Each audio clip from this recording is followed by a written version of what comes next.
Hadirin yang berbahagia, acara selanjutnya adalah pemaparan materi pertama oleh narasumber yang akan dipimpin langsung oleh moderator.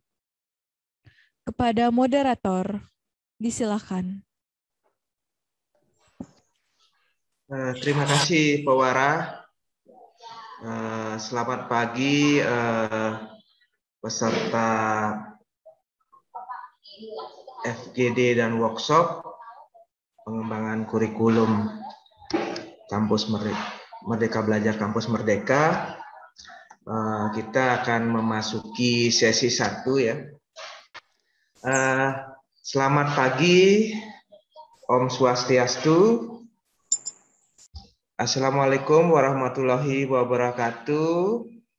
Salam, nama budaya, salam kebajikan, salam harmoni. Selamat pagi, saya ucapkan selamat datang kepada peserta FGD dan workshop pengembangan dan implementasi kurikulum Merdeka Belajar Kampus Merdeka di program studi Pendidikan Teknik Mesin, Fakultas Teknik dan Kejuruan, Universitas Pendidikan Ganesha. Nah, pada sesi 1 ini kita akan membahas tentang kebijakan Universitas Pendidikan Ganesha terkait dengan pelaksanaan program Merdeka Belajar Kampus Merdeka. Dengan narasumber di sini adalah Dr. Gede Rasben Dantes, ST MTI. Beliau juga merupakan Wakil Rektor 1 di Universitas Pendidikan Ganesha. Ya. Sedikit tentang Merdeka Belajar Kampus Merdeka ini adalah merupakan kebijakan dari Menteri Pendidikan dan Kebudayaan pada tahun 2020 yang bertujuan untuk mendorong mahasiswa untuk menguasai berbagai keilmuan yang berguna untuk memasuki dunia kerja. Nah, adapun dasar hukumnya adalah Permendikbud nomor 7 tahun 2020 tentang perguruan tinggi, pendirian, perubahan dan pencabutan izin, lalu juga Permendikbud nomor 5 tahun 2020 tentang akreditasi program studi dan perguruan tinggi ya. Seperti kita ketahui bahwa standar sekarang adalah standar 9, dulunya standar 7 yang banyak ada indeks, ada iku-iku di sana gitu ya. Jadi kita sambut dulu ya, kita sambut untuk menjadi pemakalah atau pemateri Bapak Dr. Gede Rasben Dantes ST MTI ya. Saya silakan untuk mempersiapkan presentasinya.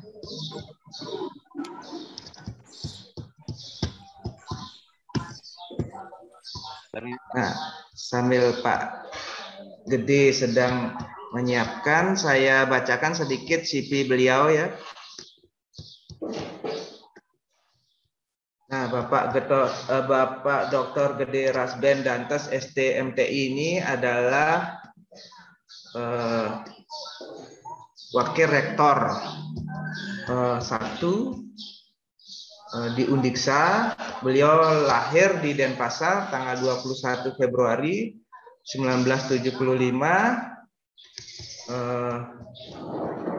Alamat beliau di Jalan Kumbang Karna, LC 10, nomor 101, Bakti Srage, Buleleng, Singaraja, dengan nomor HP 081 933 100023. Adapun riwayat pendidikan beliau adalah SMA beliau di SMA 1 Singaraja dengan jurusan IPA.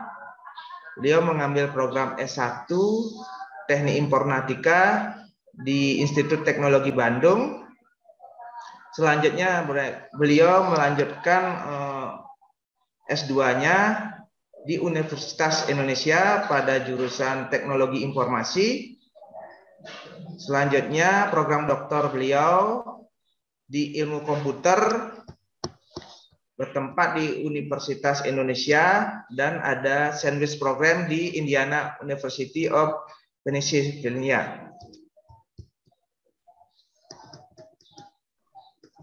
Adapun riwayat pekerjaan beliau adalah pertama di Krakatau Information Technology di Cilegon, Indonesia, itu antara tahun 1998 sampai 1999. Lalu di TAC Elektronik Indonesia ini berkedudukan di Batam pada tahun 1999 sampai 2000. Lalu Gul Teknologi di Singapura sebagai SAP konsultan tahun 2000 sampai 2004, dan kemudian menjadi dosen atau PNS di Universitas Pendidikan Ganesha dari tahun 2004 sampai sekarang.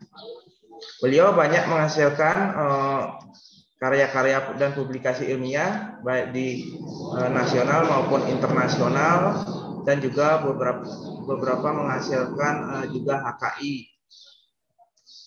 Nah, demikian sekilas untuk CV dari beliau.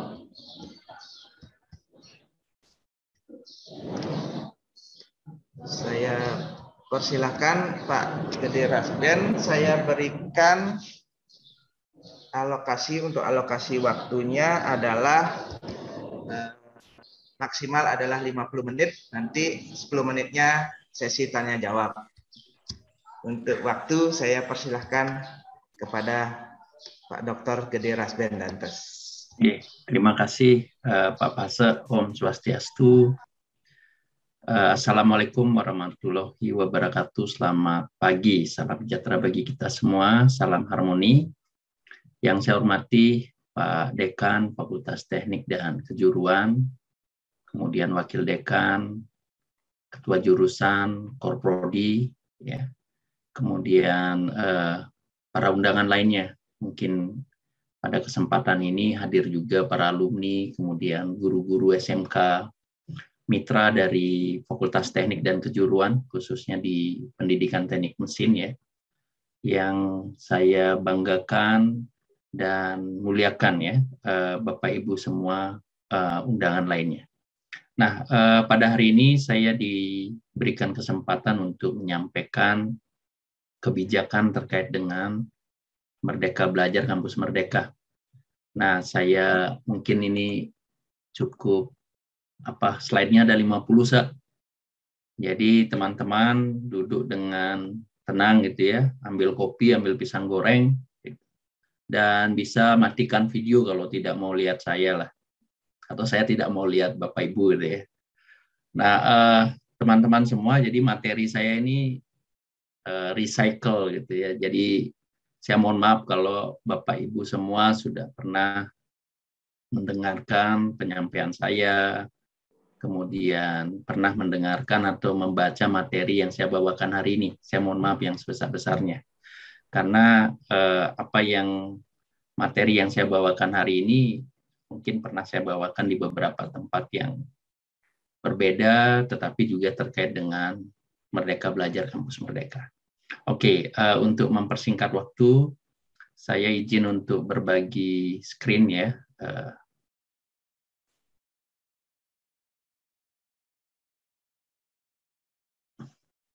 Oke, Bapak Ibu yang saya hormati, jadi saya mengambil judulnya adalah Transformasi Pendidikan Tinggi melalui implementasi Merdeka Belajar Kampus Merdeka. Jadi panitia meminta kepada saya untuk menyampaikan beberapa kebijakan terkait dengan MBKM yang kita lakukan di Universitas Pendidikan Ganesha. Nah, mungkin akan tercakup dalam materi yang ingin saya bawakan. Nah, sebenarnya implementasi Merdeka Belajar Kampus Merdeka ini tidak serta-merta memberikan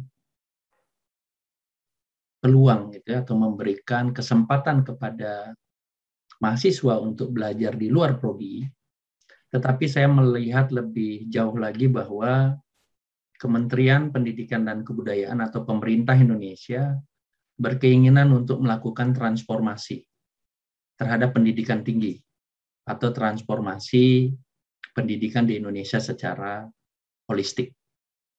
Jadi melalui Merdeka Belajar Kampus Merdeka ini tidak hanya ada perguruan tinggi, tetapi juga menyasar satuan-satuan pendidikan yang ada di bawahnya yang sering disebut sebagai Merdeka Belajar.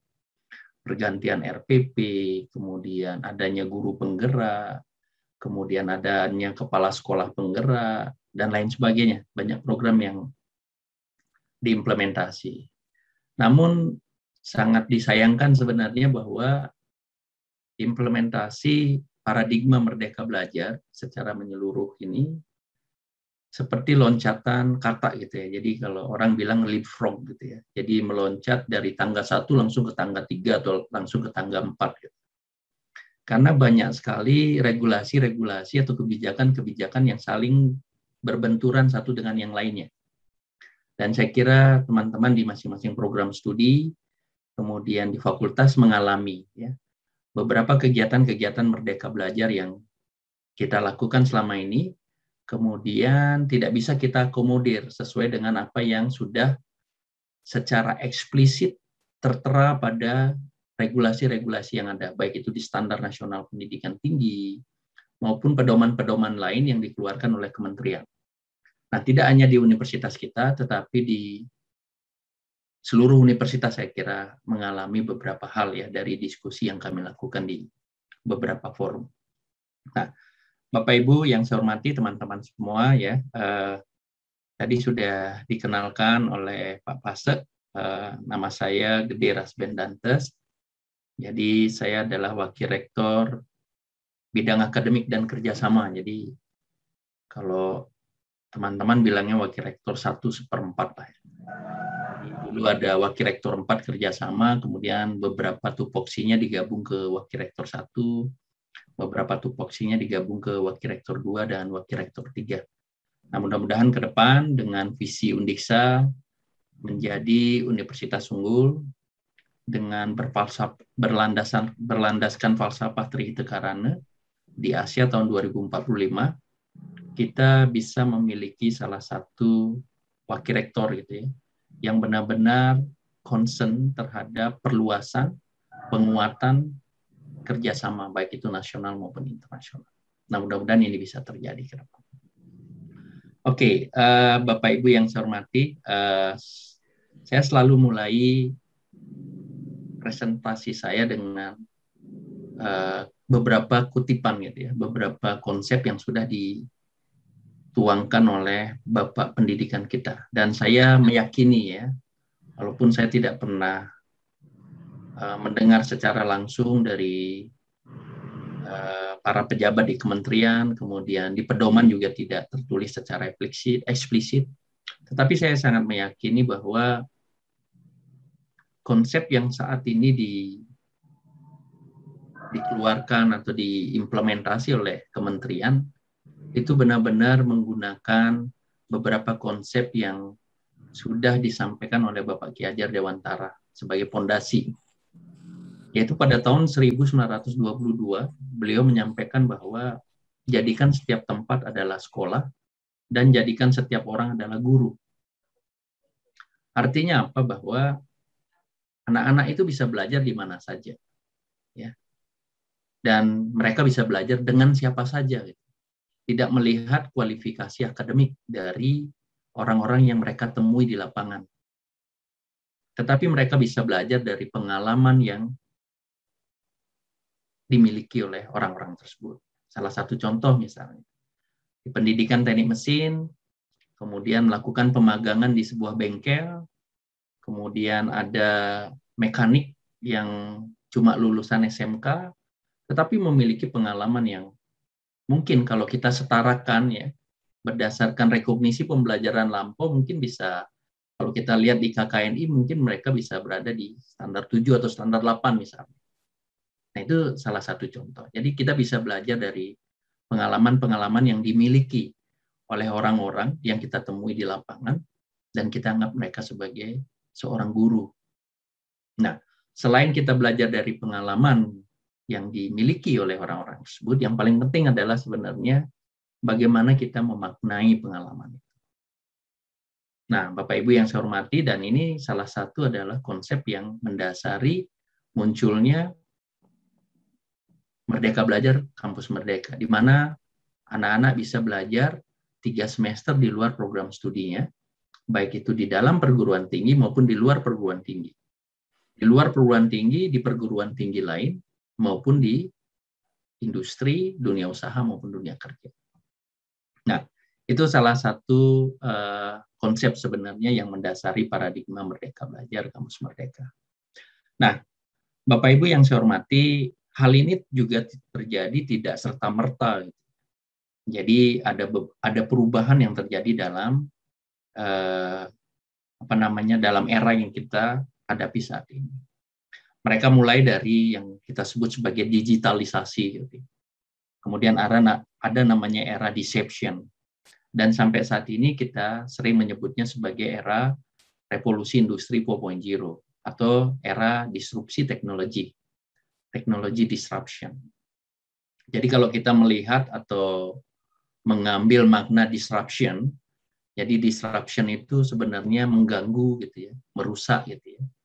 Kemudian apa yang dirusak, apa yang diganggu adalah tatanan kehidupan kita.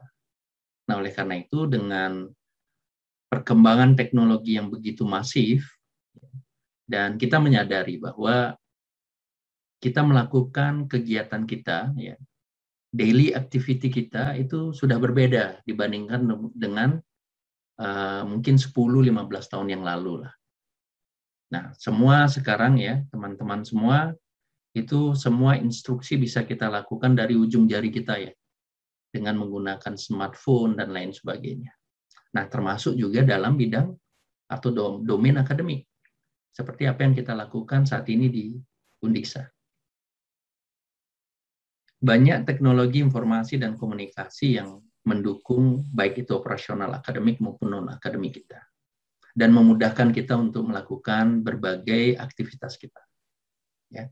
Bapak Ibu saat ini tidak lagi, misalnya tidak lagi perlu mengumpulkan KRS atau kartu hasil studi dari mahasiswa kita. Kemudian Bapak Ibu tidak perlu lagi misalnya mengumpulkan dokumen gitu ya, yang harus kita setorkan gitu, karena semua sudah tersimpan secara digital di repository atau database yang sudah disiapkan oleh universitas dan lain sebagainya. Nah, itu adalah salah satu contoh di mana kita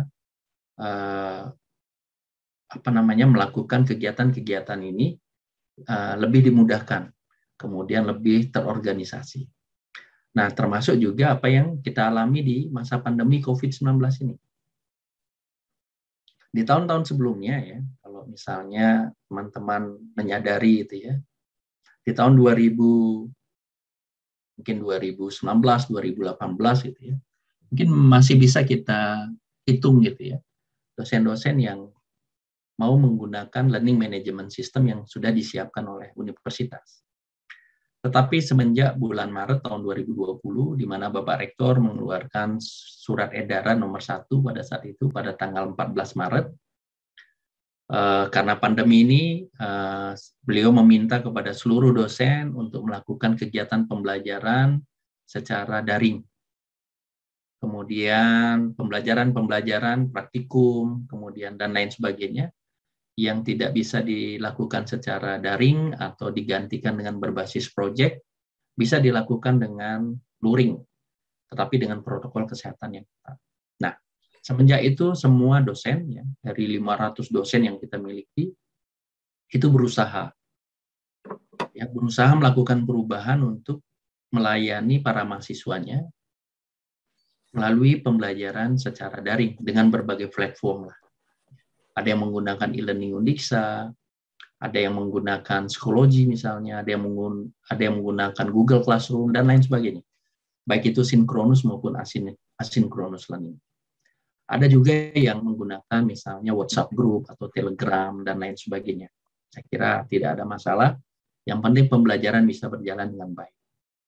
Nah, karena rumahnya terlalu banyak, ya seperti kita misalnya, Kalau misalnya kita memiliki beberapa rumah gitu ya, untuk mengontrolnya susah gitu ya, memonitoringnya susah. Jadi harus pergi ke rumah lain lagi gitu ya. Jadi take time lah, perlu waktu untuk itu. Sehingga di semester ini kami berharap bahwa seluruh dosen menggunakan e-learning Undiksa. Sehingga kita berada dalam satu rumah, kemudian kita bisa mengontrol, memonitoring ya, mengevaluasi apa yang kita lakukan. Pembelajaran daring ini saya kira harus terus kita kuatkan, harus terus kita sempurnakan, baik itu dari sisi mekanismenya, dari sisi content learning-nya, maupun dari sisi bagaimana kita mengevaluasi.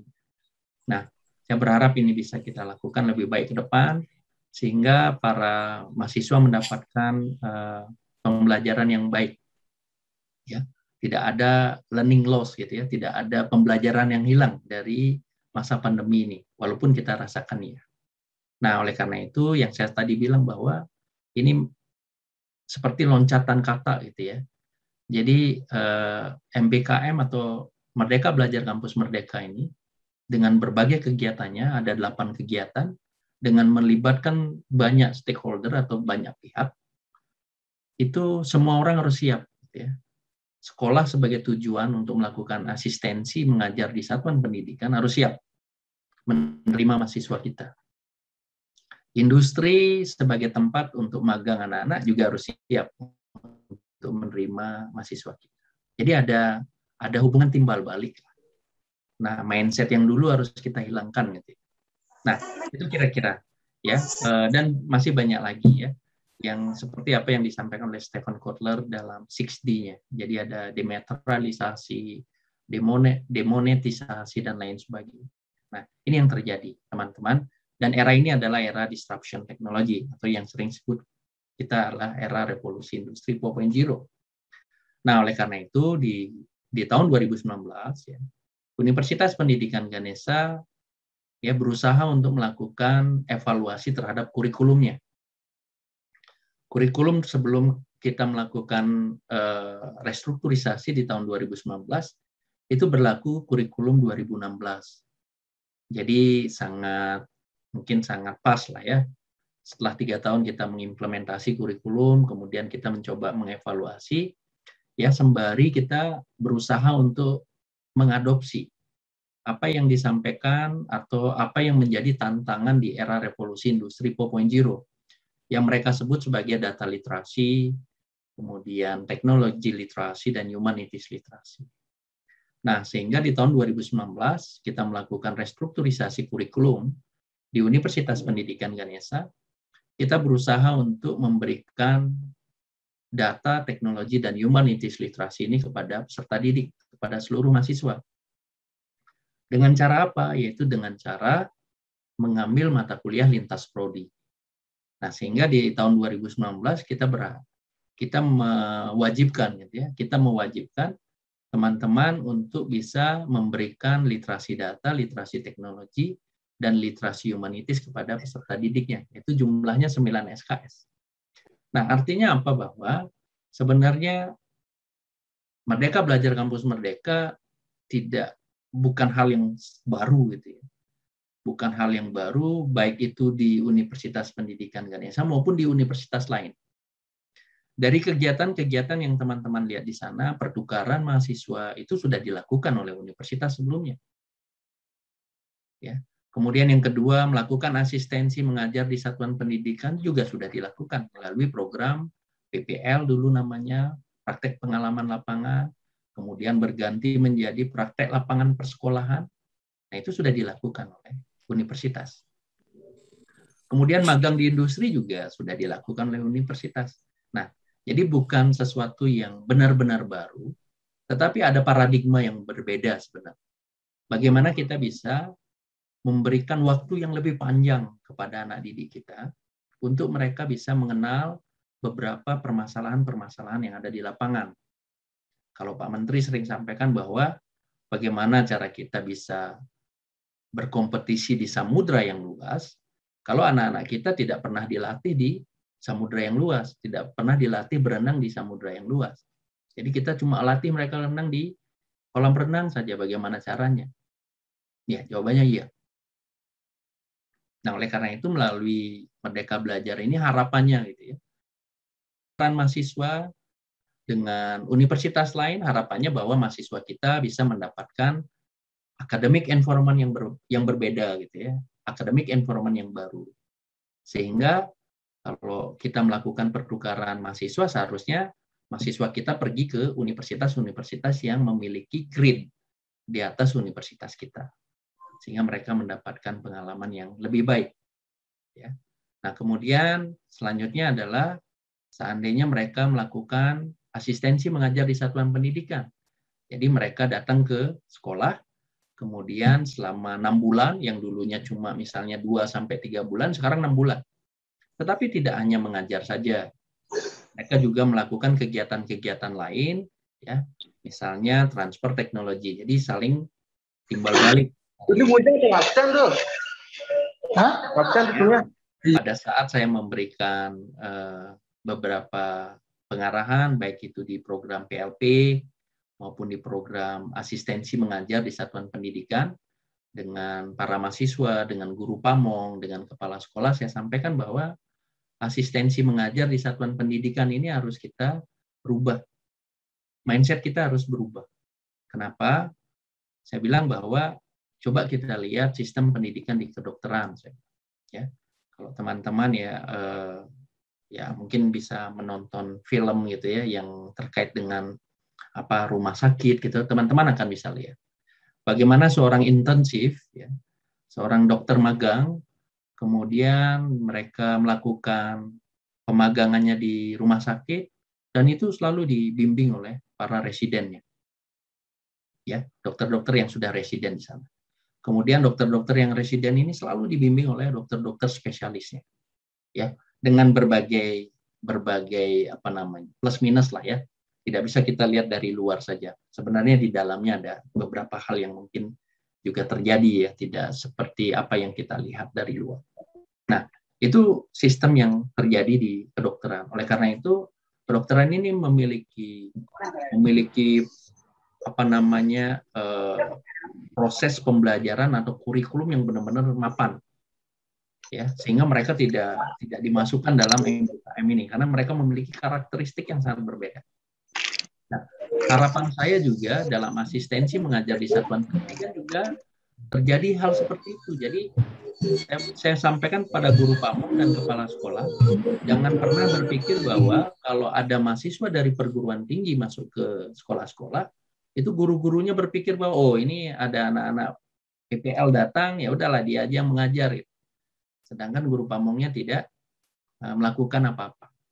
Atau sebaliknya gitu ya. Nah, ini harapan kita bahwa benar-benar dibimbing anak-anak kita. Termasuk juga anak-anak kita bisa memberikan sesuatu kepada sekolah itu. Bisa memberikan sesuatu kepada guru-guru yang ada di satuan pendidikan. Baik itu terkait dengan pengembangan pembelajaran, baik itu pengembangan sistem informasi misalnya untuk membantu operasional di sekolah itu sendiri dan lain sebagainya. Nah, itu yang diharapkan terjadi pada asistensi mengajar di satuan pendidikan. Nah, Bapak Ibu yang saya hormati, nah ini yang kita hadapi saat ini ya. Jadi saya berharap bahwa anak-anak kita ini benar-benar kita siapkan untuk mereka bisa menghadapi berbagai perubahan yang ada di dunia ini nanti 5 atau 10 tahun yang mendatang. Ya, dengan yang kita sering sebut sebagai 21st century skill gitu ya. Nah, karena dalam era revolusi industri 4.0 ini ya banyak sekali hal-hal yang bisa kita manfaatkan ya, baik itu dalam aspek pendidikan, kemudian sosial, budaya, ekonomik dan lain sebagainya. Nah, ini yang terjadi di era saat ini.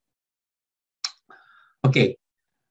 Bapak Ibu yang saya hormati, saya kira saya tidak akan menyampaikan detail ini dan apa yang menjadi analisis ya sebuah konsultan, baik itu McKinsey Consultant, ada PwC, PricewaterhouseCoopers Consultant. Jadi dengan demografi penduduk di Indonesia ini gitu ya, mereka memprediksi bahwa di tahun 2030 ini Indonesia akan menjadi negara ke-7 ya di dunia yang memiliki perekonomian yang mapan, yang baik. Termasuk juga di tahun 2050 mereka sebut kita bisa berada di peringkat yang keempat. Ya. Nah, oleh karena itu Pak Presiden atau Jokowi dalam beberapa pidato beliau menyampaikan bahwa kita harus melakukan transformasi digital. Ya. Dan itu harapannya di tahun 2025 itu bisa terjadi. Nah, itu harus kita mulai dari hal yang kecil, termasuk di universitas ini. Bagaimana kita bisa ya tidak menutup mata ya terkait dengan perkembangan teknologi itu sendiri. Dan saya berharap teman-teman baik itu di program studi, teman-teman di fakultas maupun di universitas secara umum, kita benar-benar bisa mengoptimalisasi ya pemanfaatan teknologi informasi dan komunikasi untuk mendukung operasional kita di universitas ini, baik itu akademik maupun non-akademik. Nah, Bapak Ibu yang saya hormati, nah ini yang saya harapkan, yang tadi saya sampaikan ya, Bapak Ibu ya, dan saya kira kita memiliki pemikiran yang sama, ya, untuk menjadikan bangsa ini sebuah bangsa yang besar. Itu tidak ada lain adalah kita harus mengedukasi masyarakatnya, gitu ya. Jadi Nelson Mandela dia sebut, when you want to develop the country, you have to educate your citizen, you have to educate your people. Nah, oleh karena itu kita harus mengedukasi ya anak-anak kita. Dan mereka sering sebut bahwa SDM yang unggul itu cuma dihasilkan oleh guru-guru yang unggul. Nah, Undiksa ini adalah salah satu LPTK, Lembaga Pendidikan dan Tenaga Kependidikan. Di beberapa pertemuan ya Bapak Rektor menyampaikan bahwa kita harus kembali ke core value kita. Undiksa harus kembali ke core value-nya, yaitu bisa menghasilkan pendidik yang berkualitas ke depan. Kita harus mengambil uniqueness kita. Kita harus mengambil keunggulan kita ya. Nah, oleh karena itu beliau menyampaikan bahwa di tahun 2020 ya pada saat Rakorbang Bapak Rektor menyampaikan ini Undiksa ini ke depan harus menjadi international reputable university in education and leadership. Nah, jadi beliau mengambil fokus, mengambil specific field gitu ya. Jadi kita mengambilnya yang sempit saja, in education and leadership. Nah, saya kira juga tidak semudah membalik telapak tangan gitu ya. Tidak mungkin terjadi 2-5 tahun ke depan.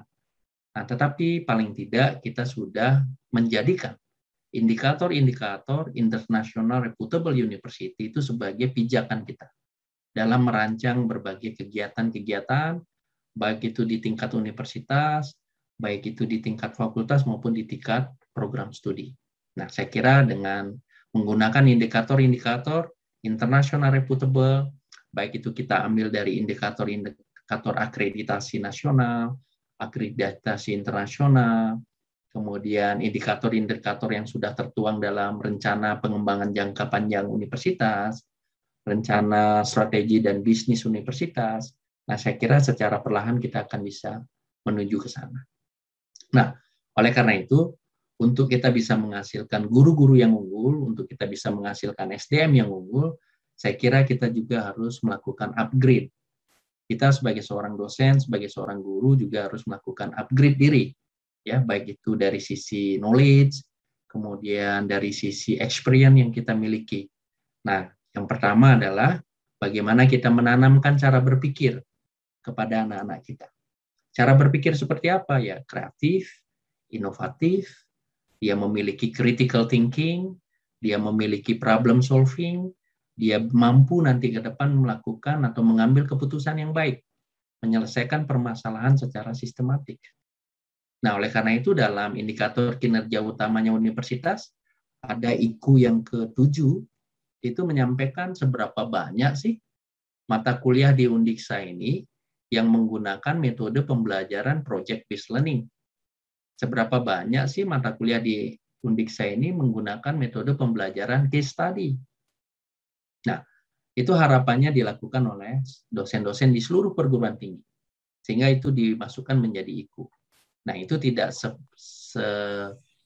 tidak hanya atau tidak sebatas pada administrasi, tetapi kita harus benar-benar implementasi. Bagaimana caranya? Caranya adalah dengan mengajak teman-teman praktisi untuk ikut terlibat dalam pembelajaran kita. Sehingga mereka bisa membawa problem yang mereka miliki di industri, kemudian menyampaikan di dalam kelas. Memberikan problem itu kepada seluruh mahasiswa. Nah, itu salah satu contoh. Nah, oleh karena itu di semester lalu kita memiliki program yang kita sebut sebagai Open Recruitment dengan praktisi, atau teman-teman di FTK mungkin ada yang melakukan Joint Teaching with Practitioners. Nah, itu harapan kita bahwa para praktisi ini bisa hadir di kelas, bisa menyampaikan hal-hal yang baru, baik itu teknologi yang ada di industri, pengetahuan, kemudian problem-problem yang mungkin bisa dijadikan sebagai project-based learning oleh para mahasiswa. Nah, dan saya berharap dosen-dosen pun mendapatkan imbas dari kegiatan ini. Nah, itu salah satu contoh. Ya, jadi kita harus mulai dari diri kita sendiri sebelum kita memberikan pemahaman ini kepada para mahasiswa kita. Nah, ini semua tidak bisa didapatkan di dalam kelas dari adik mahasiswa. Ya, creativity and innovation, critical thinking, problem-based solving, decision making. Nah, ini tidak hanya bisa didapatkan di dalam kelas. Dan ini juga bisa didapatkan dalam kegiatan-kegiatan ekstrakurikuler. Ya. Misalnya adik-adik mengikuti kegiatan organisasi kemahasiswaan dan lain sebagainya. Nah, ini harus dimanfaatkan, ya. Bagaimana adik-adik bisa membangun hard skill dan soft skill. Nah, cuma di universitas adik-adik bisa melakukannya. Nah, kemudian selanjutnya, teman-teman yang saya hormati, adalah cara bekerja. Ya, tadi adalah cara berpikir, sekarang cara bekerja. Kita pun harus memberikan kemampuan ya kepada anak-anak kita untuk mereka bisa berkolaborasi nantinya dengan orang lain. Mereka bisa berkomunikasi dengan baik dengan orang lain. Ya, communication skill, collaboration skill. Nah, ini para dosen, teman-teman pendidik harus bisa menskenario ini ya. Baik itu melalui pembelajaran, misalnya presentasi, kemudian mereka bekerja sebagai sebuah tim untuk mengerjakan proyek dan lain sebagainya. Nah, itu bisa teman-teman lakukan. Kemudian sarana bekerja, ada literasi informasi, ada data literasi, teknologi informasi dan komunikasi. Nah, yang terakhir adalah cara hidup. Ya. Jadi kita harus benar-benar meningkatkan good interpersonal skill, ya, personal and social responsibility. Nah, itu yang diharapkan akan terjadi sehingga adik-adik mahasiswa ini ya, lulus dari universitas ini tidak hanya kompeten di bidang ilmunya, tetapi mereka memiliki karakter yang baik. Mereka bisa menghargai orang lain gitu ya. Kemudian mereka juga bisa berkolaborasi dengan yang lain dan lain sebagainya. Nah, saya kira itu beberapa hal yang mungkin harus kita sampaikan atau harus kita tanamkan kepada anak-anak kita. Nah, Bapak Ibu yang saya hormati, nah ini yang sering disampaikan oleh kementerian ya kepada perguruan tinggi, bahwa dunia ini ke depan ini sering disebut sebagai VUCA. Jadi volatility ya, kemudian ini berubah dengan gampang gitu ya. Kemudian uncertainty gitu ya. Banyak ketidakpastian yang akan dihadapi ke depan ini ya. Kemudian complexity. Kita akan menghadapi permasalahan yang sangat kompleks dan kita harus berusaha untuk menyelesaikan permasalahan itu dengan baik, dengan sistematis, sehingga di 21st century skill sering disebut sebagai computational thinking.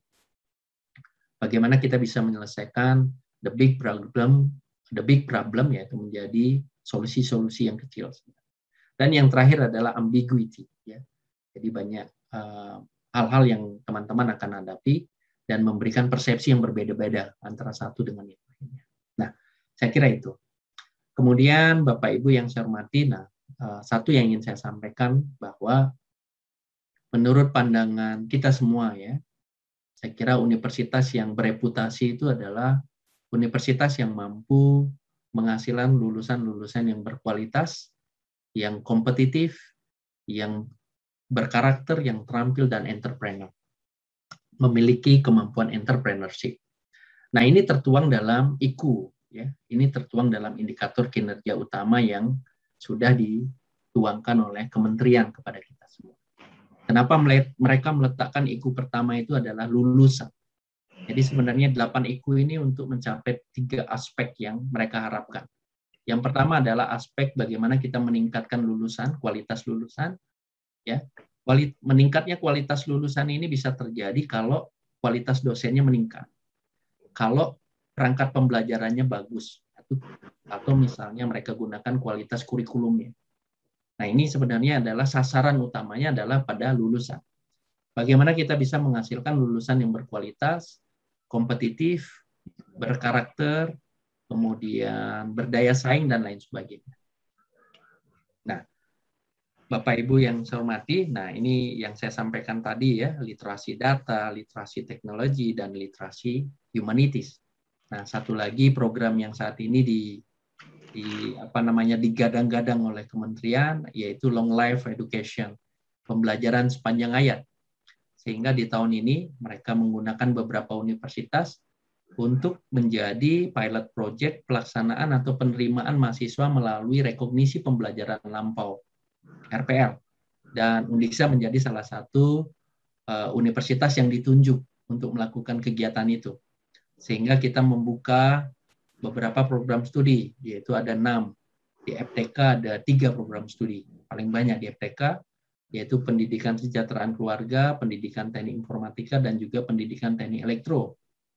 Untuk bisa menerima mahasiswa dari yang sudah menyelesaikan studinya diploma 1, diploma 2, atau diploma 3, tetapi memiliki pengalaman kerja minimal 2 tahun. Nah, ini yang harus direkognisi. Selain rekognisi transfer kredit akademiknya yang mereka tuangkan dalam transkrip, juga melakukan rekognisi terhadap pengalaman kerjanya. Nah, itu yang dilakukan. Nah, Bapak Ibu yang saya hormati, ini yang disampaikan tadi oleh Pak Pasek, ya. Jadi ada beberapa dasar hukum sebenarnya terkait dengan Merdeka Belajar Kampus Merdeka.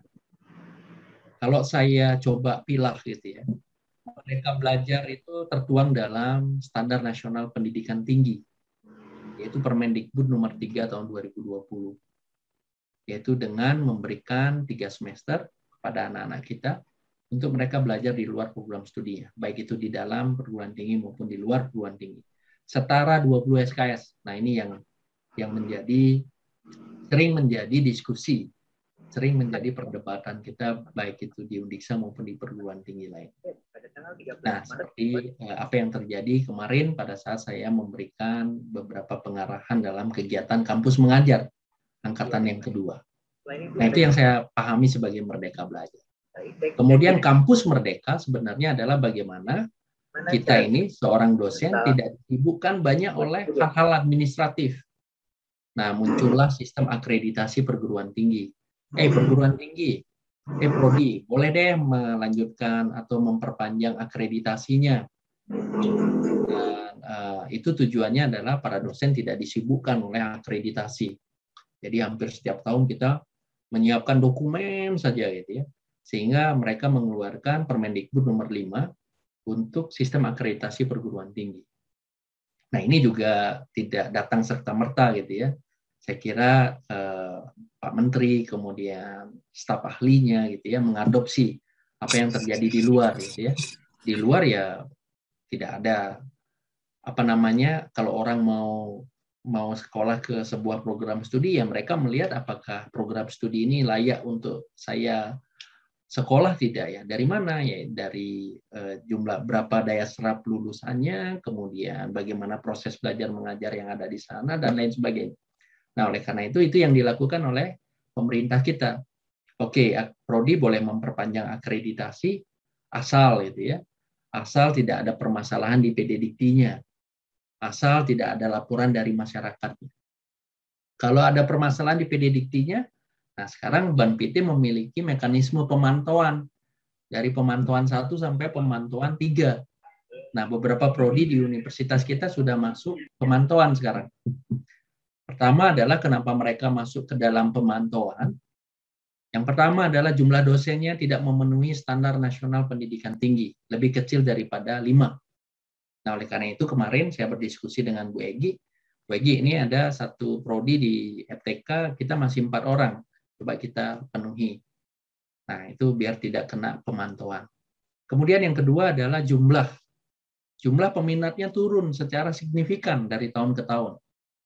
Nah, itu juga masuk ke dalam pemantauan. Kemudian yang ketiga, jumlah lulusannya juga terjadi penurunan yang secara signifikan. Nah, itu juga terjadi pemantauan. Nah, beberapa prodi di universitas kita itu kena pemantauan dan kami akan mencoba untuk menindaklanjuti dengan cepat sehingga mereka bisa tidak masuk ke pemantauan selanjutnya. Nah, itu salah satu contoh yang saya sebut sebagai kampus merdeka. Begitu juga mereka mendorong, ya, memotivasi bagi seluruh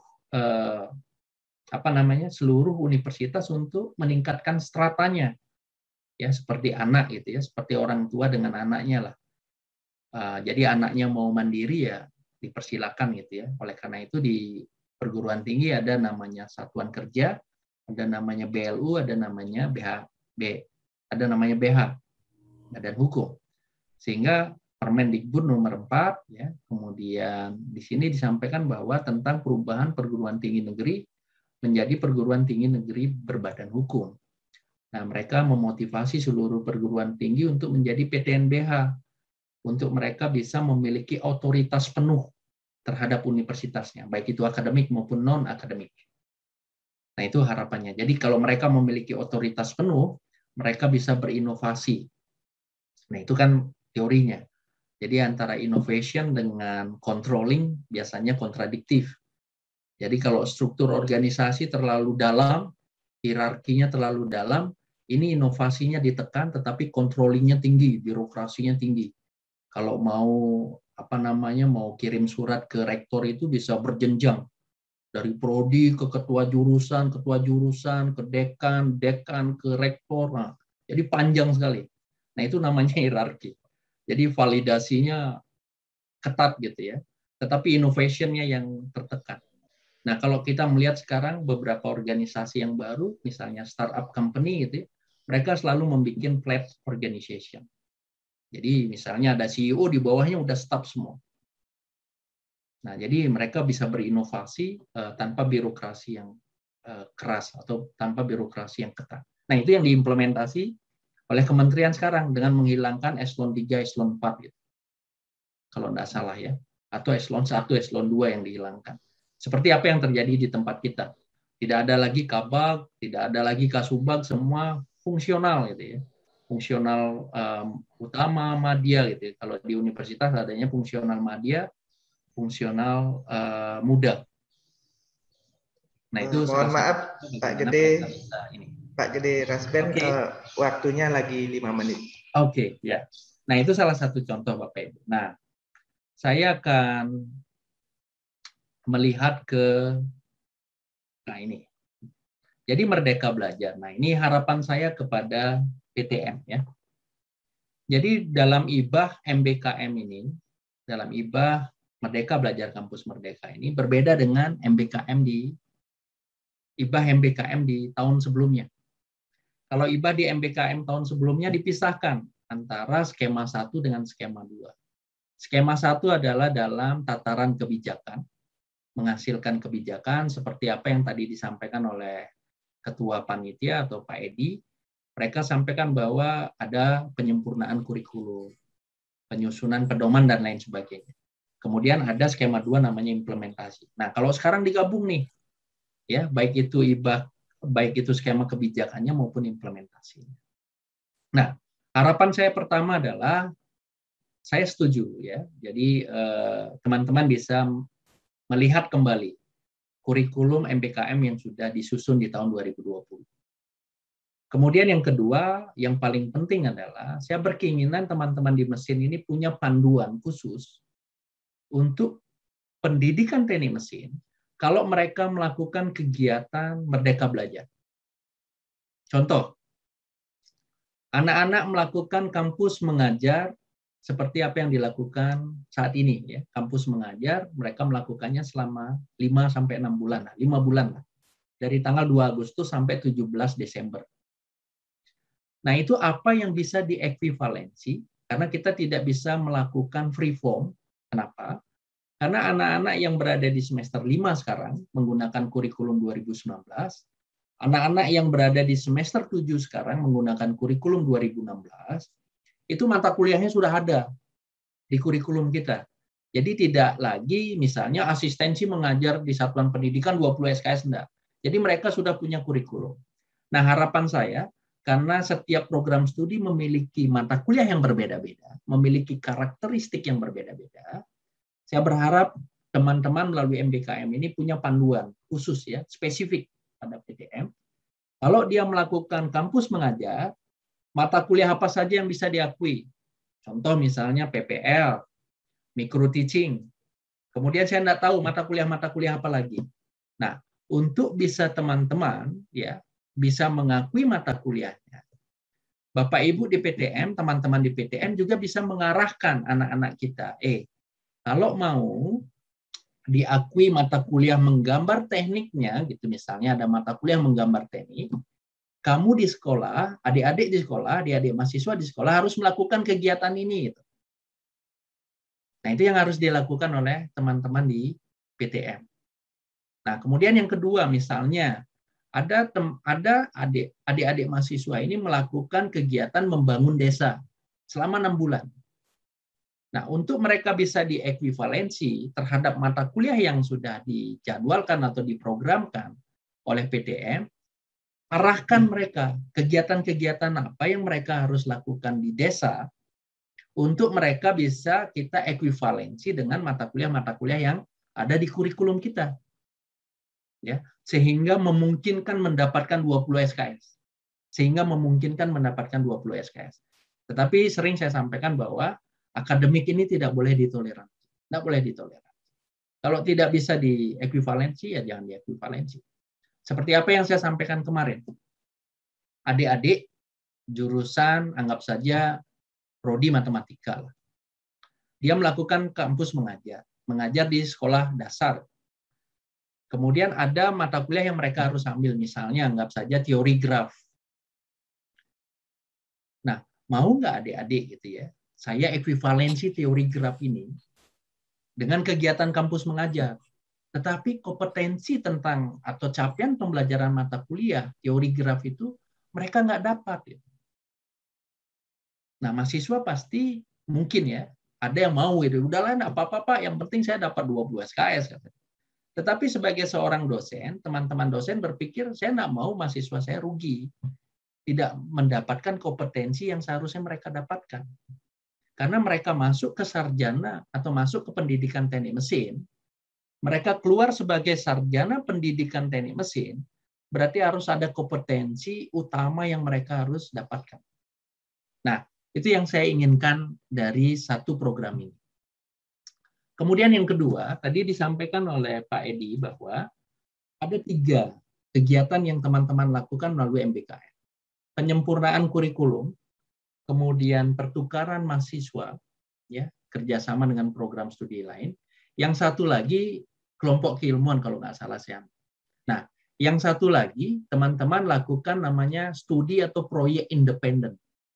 Nah, ini termasuk kepada seluruh prodi di FTK ini, yang paling memiliki prospektif. Yang saya maksud dengan proyek independen seperti ini. Contoh misalnya ada lomba gimnastik gitu ya, atau lomba robotik. Lomba robotik yang akan dilakukan di bulan Januari tahun 2022. Nah, di semester ini, Korprodi bersama staf dosen yang ada di program studinya membuat sebuah proyek independen. Membuat proyek independennya judulnya misalnya robot terbang misalnya. Nah, kemudian para Korprodi dengan dosennya berdiskusi untuk membuat robot terbang ini, mata kuliah apa saja yang involved di sana, yang terlibat di sana. Oh, ada artificial intelligence. Oh, ada microcontroller. Oh, ada mata kuliah robotik itu sendiri. Oh, ada mata kuliah misalnya pemrograman apa. Nah, ini diuraikan dulu. Ini sekian SKS, ini sekian SS, ini sekian SKS. Nah, baru rekrut mahasiswanya. ya, rekrut mahasiswanya. Jadi ada seleksi yang harus dilakukan, ya, teman-teman rekrut mahasiswanya. Oh, satu kelompok ini ada 5 orang, Anda bisa bikin beberapa kelompok. Nah, oleh karena itu proyek independen ini nanti kalau sudah selesai produknya, ya pengakuannya bisa kita ekuivalensi dengan mata kuliah yang tadi saya sebutkan. Nah, termasuk di mesin, ya, termasuk di mesin. Tidak hanya untuk kompetisi, ya. Jadi kalau teman-teman bisa melihat kompetisi, oh ini di mesin ada kompetisi seperti ini, teman-teman bikin proyek independen. Nah, itu harapan saya. Nah, nanti bisa kita diskusikan lebih detail. Nah, termasuk apa yang disampaikan oleh Pak Dekan tadi, terkait dengan asistensi riset. Pertama, panduan ini keluar, yang mereka maksud asistensi riset adalah anak-anak kita sebagai asistensi di lembaga-lembaga riset, seperti misalnya LIPI, Batan, dan lain sebagainya. Kemudian asistensi atau penelitian riset ini berkembang. Anak-anak ini bisa menjadi asistensi riset bagi para dosennya. Nah, teman-teman dosen saya kira dengan melalui penelitian payung gitu ya, melalui penelitian payung bisa menguraikan lebih detail ya terkait dengan apa yang harus dilakukan oleh mahasiswa kalau mereka ikut penelitian payung teman-teman dosen. Tidak hanya mengambil data dan lain sebagainya. Nah, seperti misalnya mobil lah ya. Jadi teman-teman di PTM bikin motor listrik gitu ya. Nah, sekarang itu dipecah-pecah. Siapa yang bikin bodinya itu menjadi sebuah topik riset tersendiri. Ya, misalnya body dari apa gitu ya. Kemudian siapa bikin baterainya, assembly baterainya itu topik riset tersendiri. Nah, ini yang kecil-kecil ini yang saya maksud sebagai payung penelitian. Bukan misalnya anggap saja di PTM ada penelitian tentang evaluasi pembelajaran daring di prodi otomotif di SMK. Yang satu lari ke SMKA dengan topik yang sama, yang satu lari di SMKB dengan topik yang sama, saya kira. Bukan itu yang saya maksud dengan payung penelitian. Jadi teman-teman harus dalam satu body ini atau dalam satu motor listrik ini teman-teman harus pisah-pisah menjadi bagian-bagian yang kecil. Kalau dia digabung menjadi sebuah mobil listrik gitu ya, atau motor listrik, itu yang kita masukkan. Nah, itu yang bisa diuraikan dalam mata kuliah kecil. Nah, banyak hal sebenarnya yang bisa kita diskusikan lebih detail. Nah, itu harapan saya satu. Jadi ada panduan spesifik yang keluar dari MBKM IBAH ini yang memberikan guideline kepada mahasiswa, kepada dosen, untuk mereka melakukan kegiatan-kegiatan Merdeka Belajar Kampus Merdeka. Ya, selain juga ini bisa mendukung indikator kinerja utama dari universitas. Nah, saya kira itu Pak Pasek, dan sebenarnya masih banyak yang ingin saya sampaikan, tetapi tidak ada masalah, nanti kita bisa diskusikan lagi ya lebih detail terkait dengan MBKM. Terima kasih. Oke, mohon maaf kalau ada beberapa hal yang kurang sesuai dalam penyampaian saya. Oke, silakan. Terima kasih Pak Gede Rasben. Selanjutnya kita waktunya mepet, tapi kita masih bisa ya, kita buka sesi pertanyaan ya. Mungkin dari para peserta ada yang ingin ditanyakan. Bisa langsung atau dari kolom chat.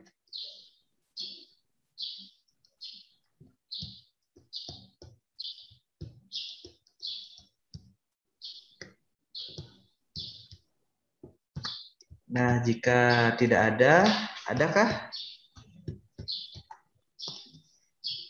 Jika tidak ada, karena waktulah yang membatasi Pak Gede.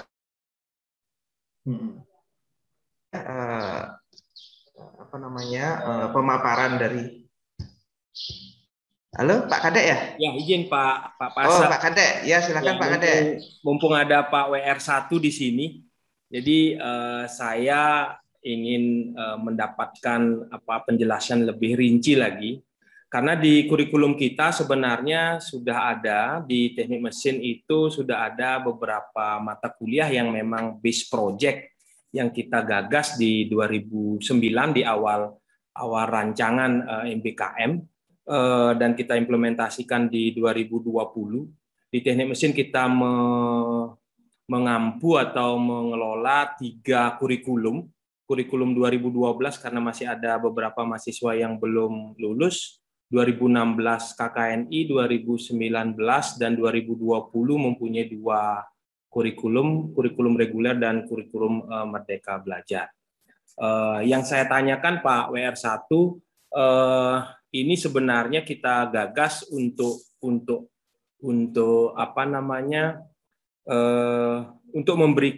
memberikan sebuah wawasan sebenarnya ke mahasiswa.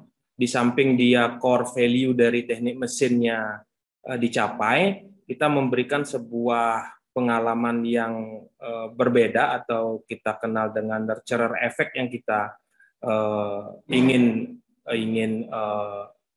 tularkan ke mahasiswa atau ingin didapatkan oleh mahasiswa dalam kelompok-kelompok itu, yaitu karya teknologi teknik otomotif, karya teknologi teknik manufaktur, dan karya teknologi teknik pendingin.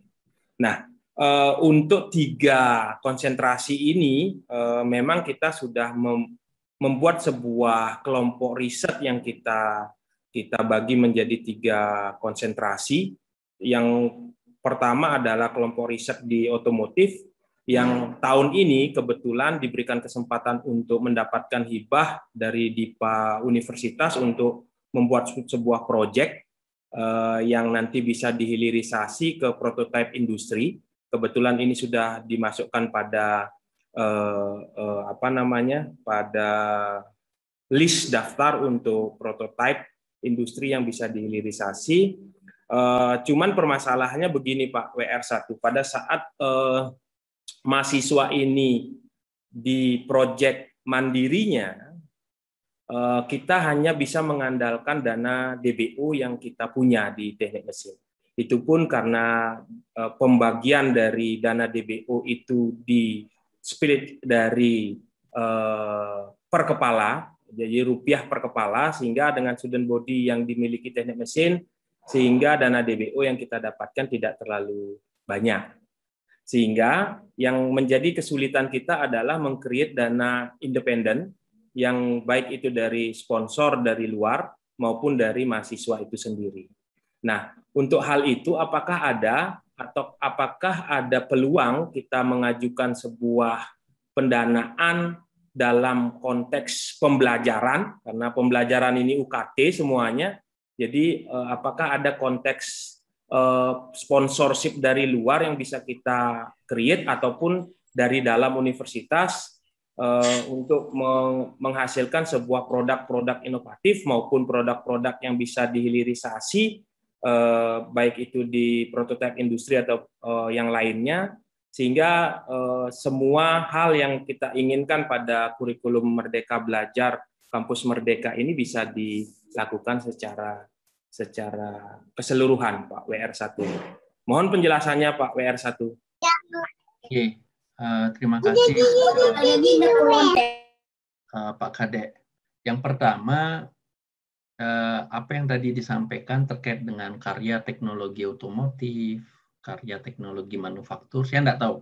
Bisa dibawa ke proyek independen, ya. Jadi proyek independen itu luarannya adalah produk. Nah, terdiri dari beberapa mahasiswa, saya kira itu yang dimaksud tadi. Kemudian bisa saja dia juga dalam bentuk penelitian atau riset, bisa saja. Nah, kalau saya melihat yang pertama bahwa kemarin itu indikator kinerja utama kita belum mencapai 30%. Karena ada syarat utama adalah, saya nggak tahu apakah itu terjadi atau enggak, tetapi saya nggak percaya terjadi karena mahasiswa baru dihitung melakukan kegiatan MBKM kalau dia di ekuivalensi 20 SKS. Nah, itu sangat susah dilakukan karena seorang mahasiswa tidak mungkin mengekuivalensi sampai 20 SKS, kecuali kita bikin-bikin. Nah, harapan saya ke depan bahwa banyak muncul proyek independen seperti apa yang tadi saya sampaikan dan seperti apa yang Kadek sampaikan tadi, bahwa contoh ada karya teknologi otomotif, kemudian ada sekelompok mahasiswa yang akan mengerjakan itu, Kemudian ada mata kuliah yang akan diekvivalensi dalam kegiatan karya teknologi otomotif. Nah, bagaimana terkait dengan pendanaannya? Nah, harapan saya bahwa ini pendanaannya bisa muncul dari dana-dana penelitian. Contoh, dana penelitian DIPA masing-masing dosen. Nah, itu bisa dibawa ke sini sebenarnya. Ya, contoh misalnya Kadek mengusulkan dana penelitian DIPA dosen, ya, yang granted, yang seperti skema apa yang ada saat ini. Pasek juga mengusulkan, Dewida juga mengusulkan. Nah, dana-dana itu yang bisa digunakan untuk pelaksanaan kegiatan ini. Yang pertama. Yang kedua adalah dana kompetitif melalui penelitian kelompok riset. Nah, kalau misalnya teman-teman di PTN ya membuat sebuah kelompok riset ya terkait dengan otomotif, terkait dengan manufaktur, dan itu melibatkan mahasiswa yang ada di bawahnya, saya kira prospektif untuk dilakukan atau untuk didanai oleh universitas. Nah, itu dana-dana yang sudah jelas terlihat. Dana-dana yang sudah jelas terlihat. Nah, kemudian harapan saya bahwa ya kegiatan-kegiatan yang teman-teman lakukan di tingkat di tingkat program studi ya, dengan melibatkan beberapa mahasiswa. Nah, selain pendanaannya dari dalam, ya, teman-teman juga bisa memikirkan pendanaan-pendanaan yang bisa dilakukan dari pihak yang ketiga gitu ya, third party gitu ya. Nah, itu yang bagaimana sebenarnya keinginan kita semua untuk mengundang industri atau para praktisi masuk ke universitas kita. Secara perlahan, mungkin di awal mereka cuma ikut dalam proses belajar mengajar. Setelah mereka melihat sumber daya manusia kita, baik itu mahasiswa kita, kemudian dosen, dan lain sebagainya, mudah-mudahan mereka mulai membawa proyek-proyeknya masuk sebenarnya. Nah, itu harapan ke depannya terkait dengan pelibatan mahasiswa ini. Nah, itu kira-kira terkait dengan pendanaan yang ada dalam pikiran saya yang sudah terlihat jelas sumber pendanaannya, yaitu melalui penelitian-penelitian yang teman-teman bisa gunakan untuk melakukan kegiatan-kegiatan seperti ini. Nah, kemudian Bapak Ibu yang saya hormati ya, mungkin nanti di universitas akan berusaha untuk mengalokasikan. Saya juga berharap di fakultas juga melakukan hal yang sama. Dalam indikator kinerja utama kita yang tidak bisa ada sampai saat ini adalah dosen-dosen yang melakukan pemagangan di industri sebagai seorang praktisi. Nah, itu harapan saya secara bertahap bisa kita lakukan di Fakultas Teknik ya. Jadi secara bergantian ya, teman-teman melakukan pemagangan, benar-benar magang. Contoh misalnya Pasek melakukan pemagangan di Astra gitu ya 6 bulan. Jadi belajar di sana. Belajar teknologinya, kemudian belajar dan lain sebagainya, dan harapannya itu yang bisa dibawa masuk nanti ke kelas dalam proses belajar mengajar. Teman-teman di elektro ya magang di PLN selama 6 bulan gitu. Karena itu yang dihitung oleh IKU. Jadi minimal 6 bulan. Nah, secara bergantian ya, secara bergantian. Nah, kalau idealnya itu yang harus dihargai sebagai sebuah ya mereka enggak mengajar gitu ya. Jadinya enggak mengajar. Nah, ini yang kontradiktif sebenarnya. Sedangkan di sistem kita di BKD orang ini harus tetap mengajar gitu ya. Dan tidak bisa diganti dengan kegiatan magang itu. Sedangkan di IKU mereka disuruh untuk melakukan pemagangan. Nah, ini mudah-mudahan ke depan kita bisa mencari solusi terkait dengan ini. Kalau solusi administrasi sebenarnya gampang ya. Jadi bisa ditimkan teman-teman dan lain sebagainya. Nah, itu kira-kira yang bisa saya berikan respon Pak Kadek ya terkait dengan pendanaan. Nah, mudah-mudahan nanti Bapak Rektor ya dengan melihat pencapaian IKU kita, jadi beliau sering menyampaikan bahwa tidak ada yang bisa terjadi secara insidental gitu ya, tiba-tiba terjadi tanpa kita rencanakan. Semuanya harus kita rencanakan. Kalau kita mau mendapatkan jumlah mahasiswa yang ikut Merdeka Belajar 30%, ya harus direncanakan 30%. 30% dari FTK, ya mungkin sekitar 300 orang harus melakukan kegiatan Merdeka Belajar. Kalau ada proyek independen misalnya 30% dari 300 orang itu, sekitar 90, ya kita harus rencanakan. Artinya rencanakan ya harus ada alokasi pendanaan. Ya. Orang bikin robot ya mereka beli alat dan lain sebagainya, itu harus direncanakan. Nah itu, jadi tidak tiba-tiba. Nah apa yang kita lakukan sekarang adalah ya seperti apa yang biasa kita lakukan ya, bikin. Jadi sudah terjadi, kita bikin proyek independen misalnya. Contoh di FTK ini ada yang juara kemarin di gimnastik. Kita trace back dia, bikinkan proyek independen ya. Untuk dia bisa menghasilkan produk itu, minta Pak Dekan untuk meng-SK-kan, kemudian kita ekuivalensi apa mata kuliah yang sesuai, saya retrieve dari SIA, kemudian saya inputkan sebagai ekuivalensi dari mata kuliah itu. Jadi kayak reverse engineering lah. Sebenarnya tidak boleh terjadi seperti itu. Harusnya dari awal dulu. Ya. Sampai dia menang dalam gimnastik misalnya. Seperti itu. Nah ini malah reverse engineering kita lakukan. Nah, itu harapan kita ke depan. Mudah-mudahan di tahun 2022 kita bisa mengalokasikan pendanaan terkait dengan proyek independen seperti apa yang disampaikan oleh Pak Kadek tadi. Jadi proyek independen kita berikan porsi per masing-masing fakultas. Karena setiap fakultas harus mencapai 30% dari jumlah student body-nya melakukan kegiatan Merdeka Belajar. Tidak hanya proyek independen. Semua kegiatan Merdeka Belajar. Total 30%. Nah, itu harapan kita bisa dilakukan. Nah, mudah-mudahan bisa kita lakukan ke depan, Pak Kadek ya. Tetapi saya berharap teman-teman juga berusaha melalui dana-dana penelitian, baik itu DIPA, baik itu di tingkat pusat gitu ya, untuk bisa mendanai apa yang tadi sudah disampaikan. Ya, saya kira itu mungkin yang bisa saya sampaikan ya, Pak Kadek, Pak Pasa. Mohon maaf kalau ada beberapa hal yang mungkin tidak sesuai dengan pemikiran teman-teman. Ya, terima kasih. Terima kasih Pak Gede Rasben. Ini menyambung dari kelompok belajar, kelompok keilmuan. Ini ada pertanyaan dari Pak Edi Elisa. Pembentukan kelompok belajar dan kelompok keilmuan terdiri dari dosen dan mahasiswa untuk membuat suatu proyek itu, apakah proyek-proyek tersebut dapat dikonversi ke mata kuliah tertentu? Nah, itu pertanyaannya. Ya. Makasih silakan. Pak Edi Elisa. Dalam skup MBKM ini jangan menggunakan kelompok keilmuan. Dalam skup MBKM ini ya. Jadi Pak Edi Elisa dan tim gunakan proyek independen. Nah, jadi syarat proyek independen satu. Itu ada tim ya, ada tim mahasiswa yang akan diberikan proyek oleh sekelompok dosen pembimbing. Nah, jadi contoh misalnya proyek seperti tadi lah ya, proyek independen yang saya munculkan adalah motor listrik misalnya seperti itu. Kemudian ada tim dosen pembimbingnya.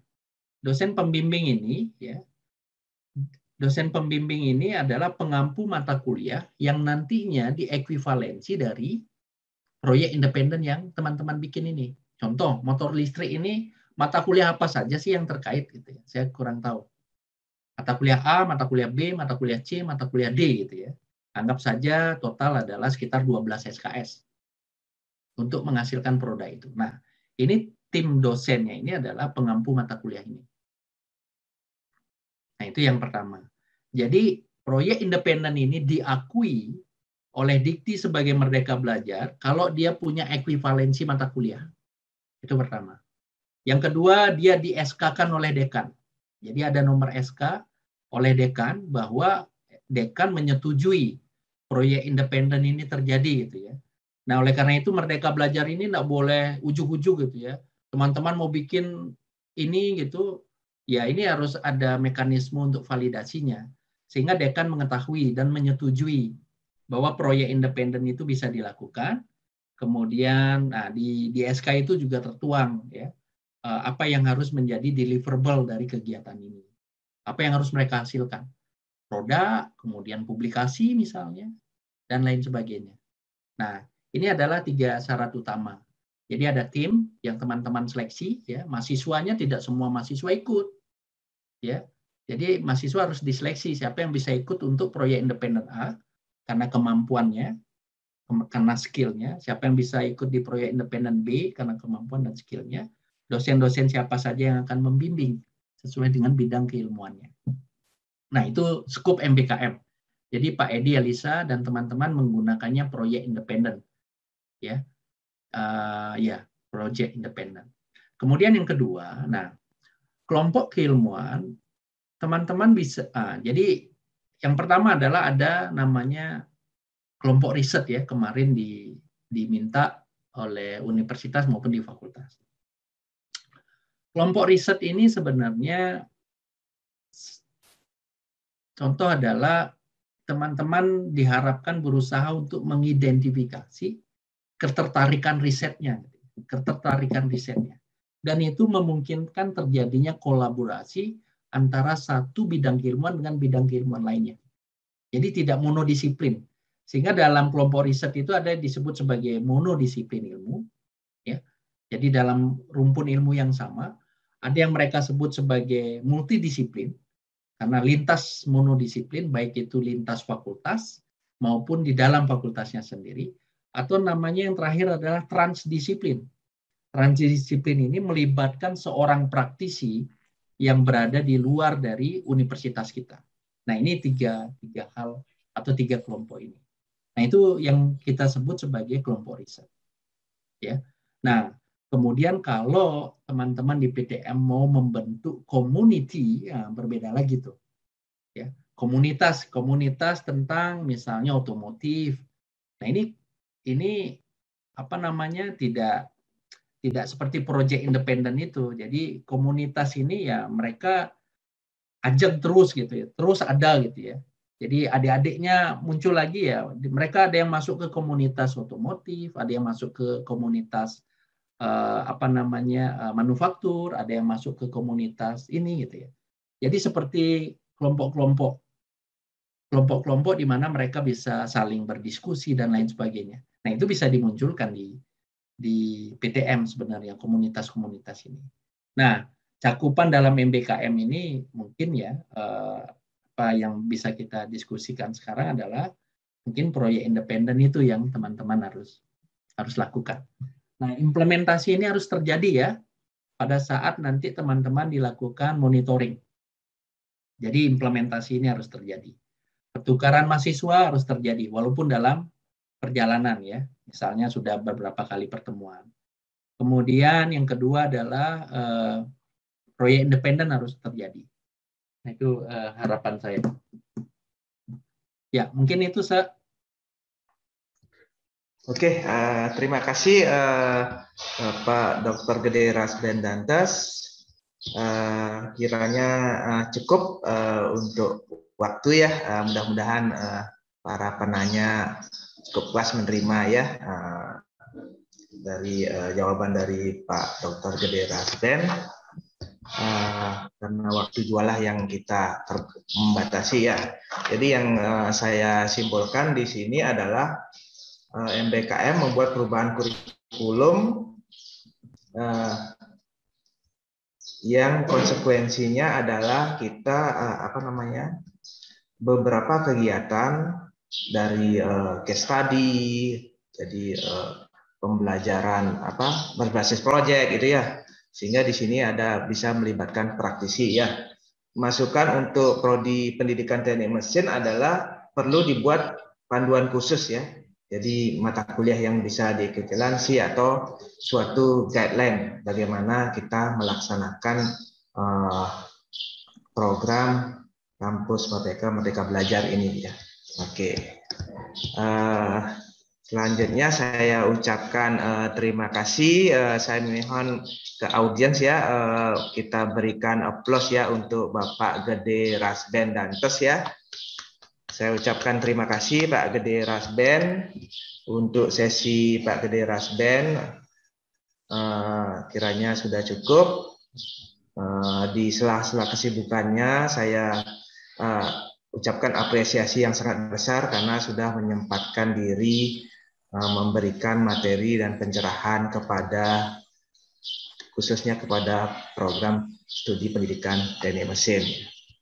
Untuk selanjutnya saya kembalikan ke Pewara. Terima kasih. Oke, terima kasih Pak Se, Pak Dekan dan teman-teman semua ya. Terima kasih sudah berkesempatan untuk Masih hadir. Pewara 1. Saya terima mohon maaf kasih. untuk tidak bisa di room terus Pak D, Sudirte, Egi dan teman-teman. Pak Pewara 1, silakan. Terima kasih. Terima kasih. Terima kasih. Pak Warek.